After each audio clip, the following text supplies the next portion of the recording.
Hello there, Aries. Welcome to your weekly reading. So, as I mentioned with all the other signs, this is going to be, so I'm getting these out hopefully early for you guys. So enough about that. Let's go into your reading for this week or the next 2 weeks. First of all, when I was shuffling out the cards, I see this bell, and it's huge. It's a really big golden bell, and it has like a little bit of a stand, so it's kind of hanging on this stand. And I see mountains on either side of it, and somebody comes up and rings the bell, like they pull a string, and then the bell kind of I guess wobbles back and forth, and then it makes a ringing sound, a huge ringing sound. And then it zooms out, and there's like the ocean, and I see a bunch of dolphins just kind of gliding across the water, going towards the bells. So that's the message, that's the image that I was getting. And instinctively, the message that I got was, dolphins are really, really smart animals, and they know how to communicate with each other. And the fact that they're all converging and moving in one direction towards towards something that's guiding them towards the bell. And bells in general usually signifies to me messages, communication, and especially it's a signal that something is coming in, somebody's coming in, some messages are coming in, and things like that. So I feel for many of you, if you have been waiting around for a situation, the bells signify to me that it's going to get resolved, and there's going to be communication regarding whatever it is that's weighing heavily on your mind. So, first of all, from the spread, what I feel is there's a love connection here. And I do feel like an Aries dealing with another fire sign. Okay, so an Aries, Sagittarius, Leo, and another Aries. And what I'm just getting, all zodiac signs aside, what I'm getting here is I feel like somebody was really, really dragging their feet, and they have made you wait for a very long time. And I feel like, you really, really love this person, you care about this person. And it's just the situation dragged on for so long. And while they made you wait, it's not exactly like you were staying still waiting for them. Life moves forward, and you were distracting yourself with other things.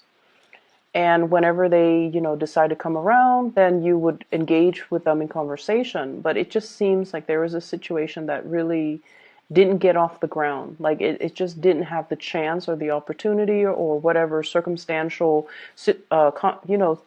whatever circumstances surrounding the situation, it was not able to get off the ground. And I feel almost like many of you feel like if the person comes around, I'm still going to give it another try. I'm still going to fight another day. I'm still willing to invest my all into the situation. So I feel like you care about this person. And some of you might have even, really loved this person. And what I'm getting is I feel like this person is either intimidated by you or they're dealing with trust issues where they're not able to give you their heart, or they feel a little bit scared about engaging with you or connecting with you or being in a relationship with you. Okay, so there's some fear here that I'm picking up. And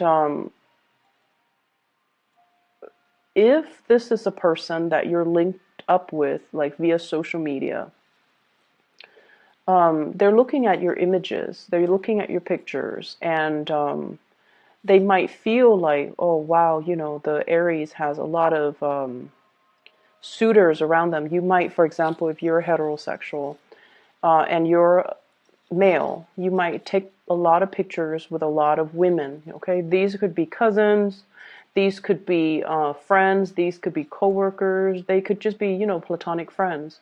But without the context, without knowing your personal life, and someone just scrolls through your social media and they see all these pictures of you and, you know, the opposite gender, and they could jump to conclusions and think that you are not available, you're dating somebody, or you're dating a lot of people, or you're just you know,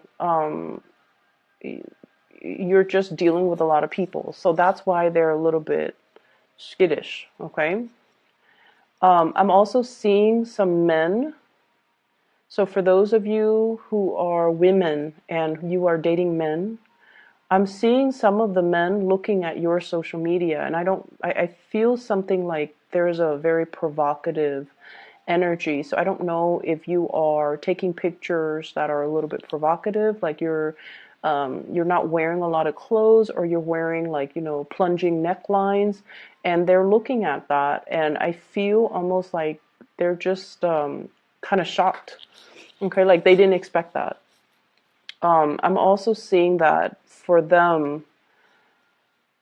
So if you're female dating men, the men are looking at your profiles or looking at your pictures, and I'm seeing a lot of chest. You know, like bearing your chest or wearing clothes that are very revealing when it comes to cleavage, when it comes to things like that. And so it might be a little bit of a turnoff to them. I'm not saying not to do it. You do whatever rocks your boat. But I feel like if you're dealing with somebody and they're just kind of very distant, or, you know, after they connect with you via social media, they became a little bit distant, it's because I feel like they are very modest.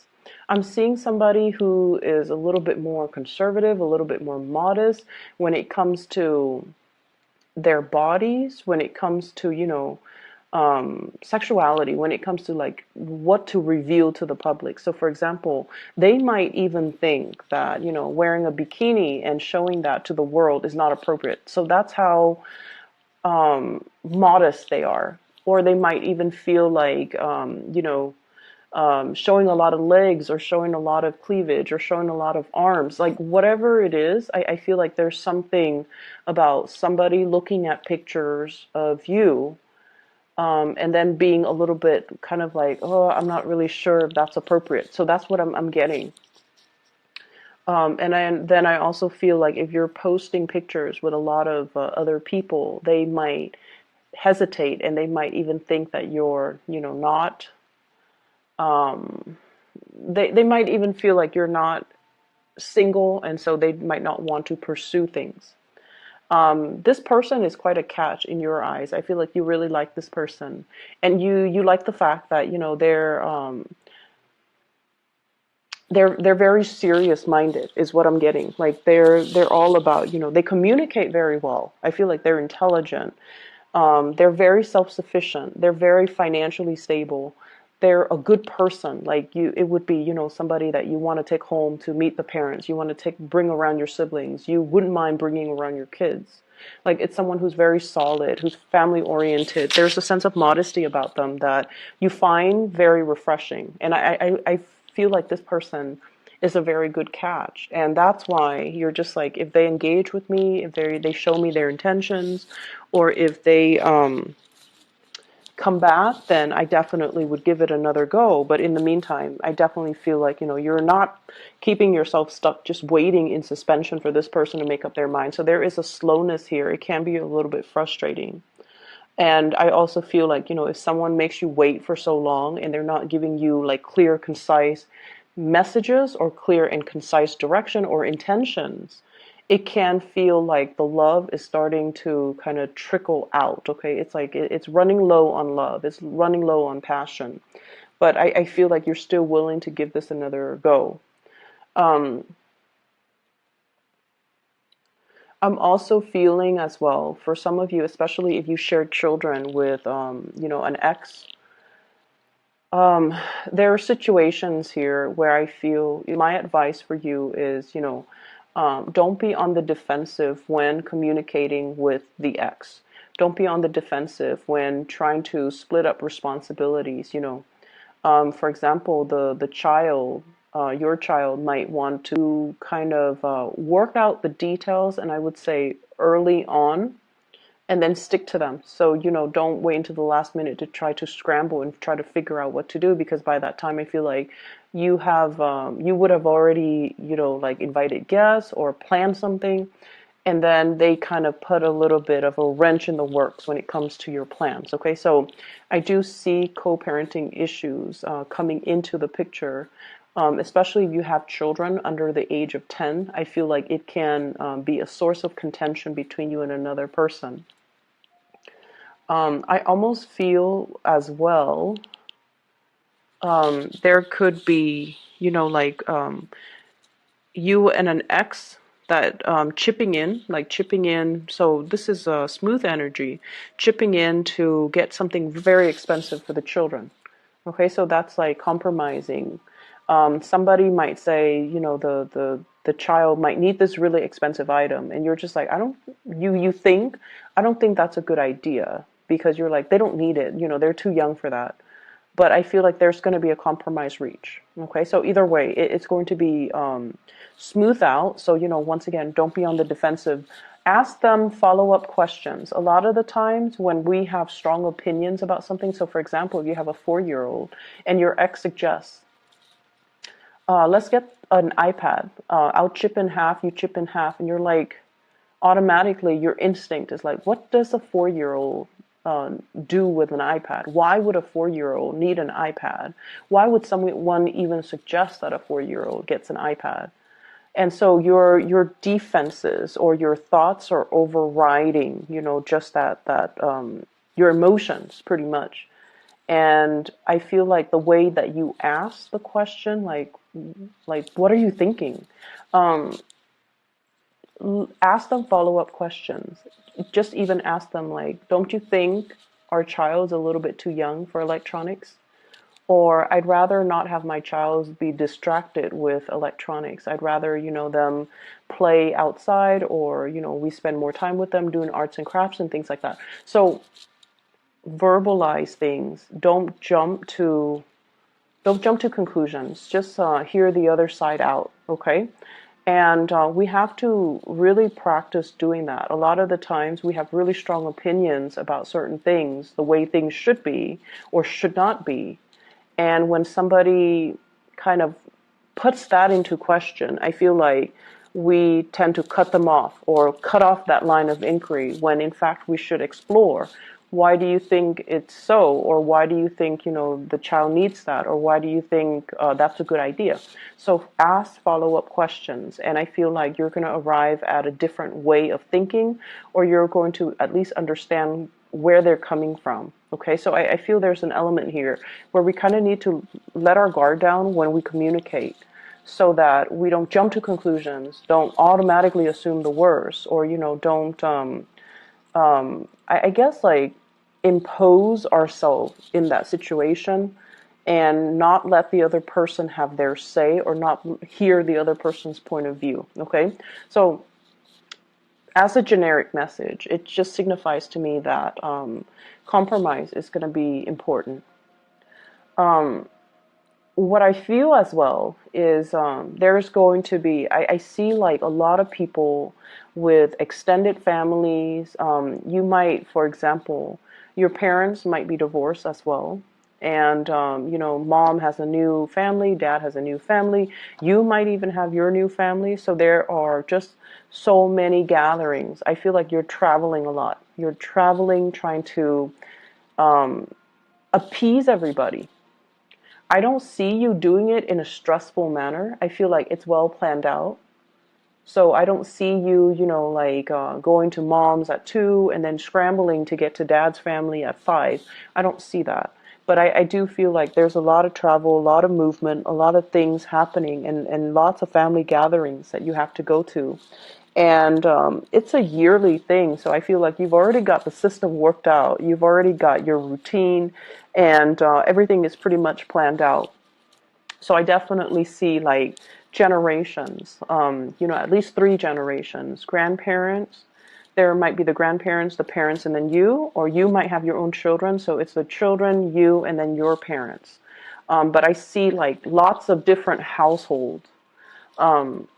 lots of different households. So once again, that message with the bell makes sense because it's calling all the dolphins to come to one location. So it's like, this is where we meet. This is the meeting point, and this is the agreed upon location.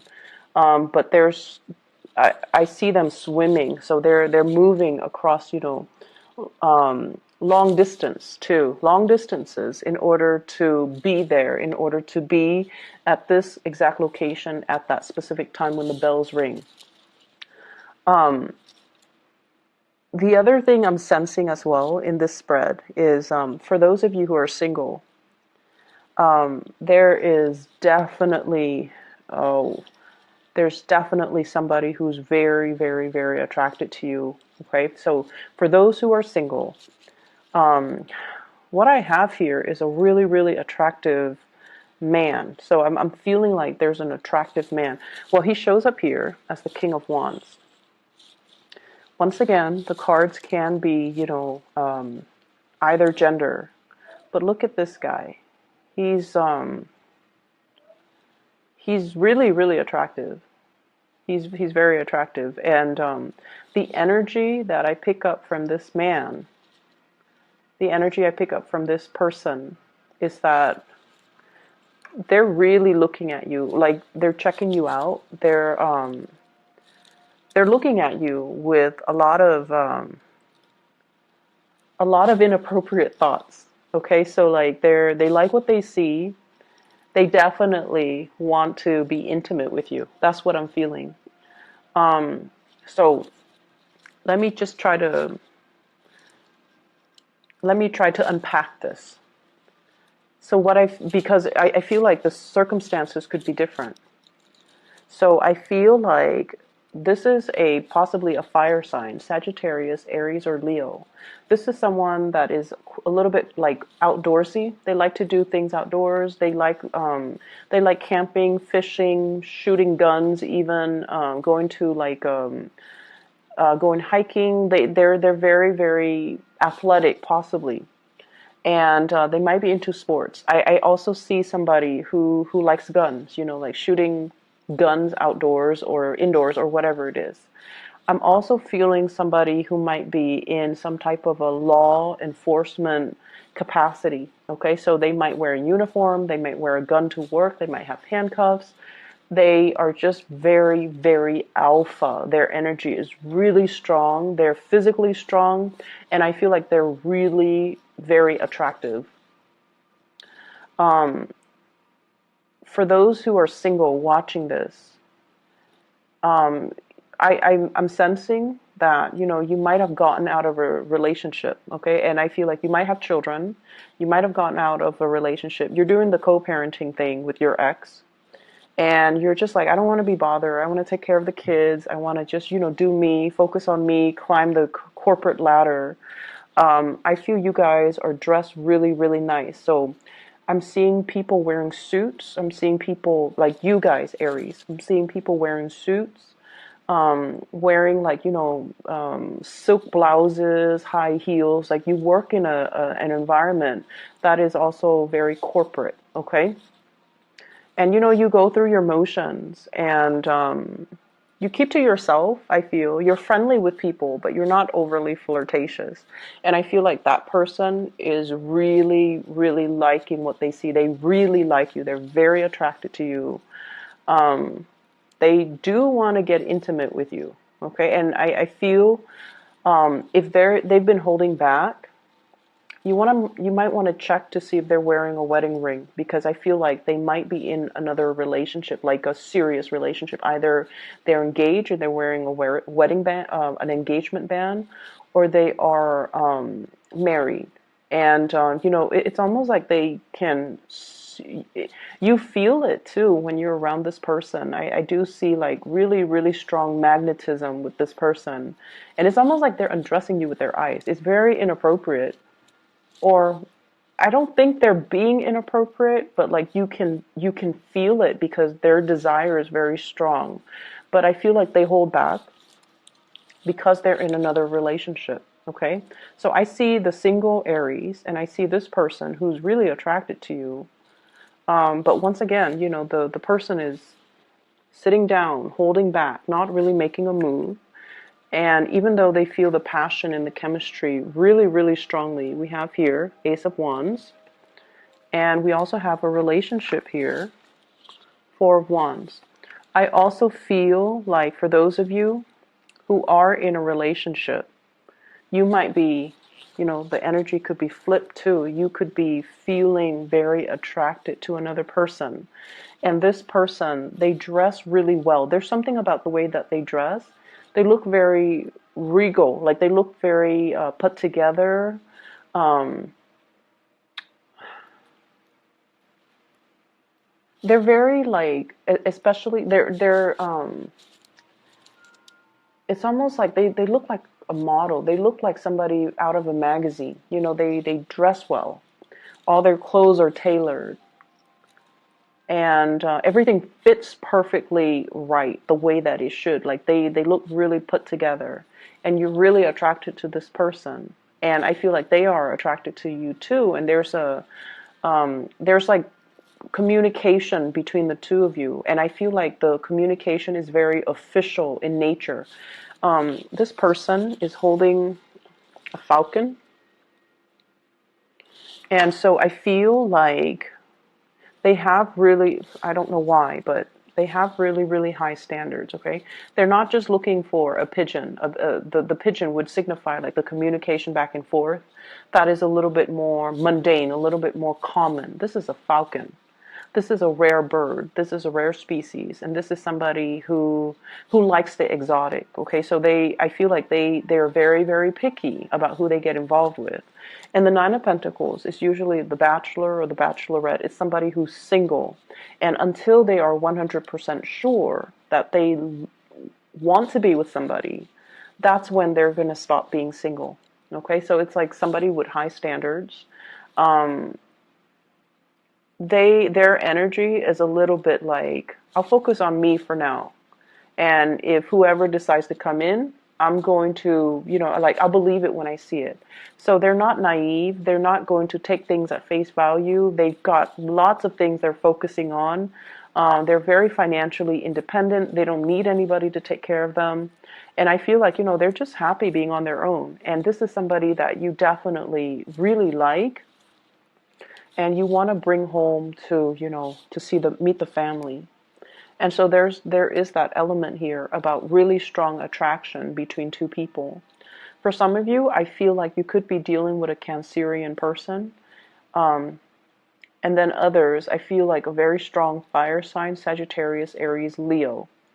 And so I feel like there's definitely somebody who's single, who's being looked at, who's being eyed by somebody who's in a relationship. So that's what I'm getting here. I see a lot of family things, but the family things will occupy a lot of your time, and then the flirtation, the attraction here, it is really intense, and it is very, very strong.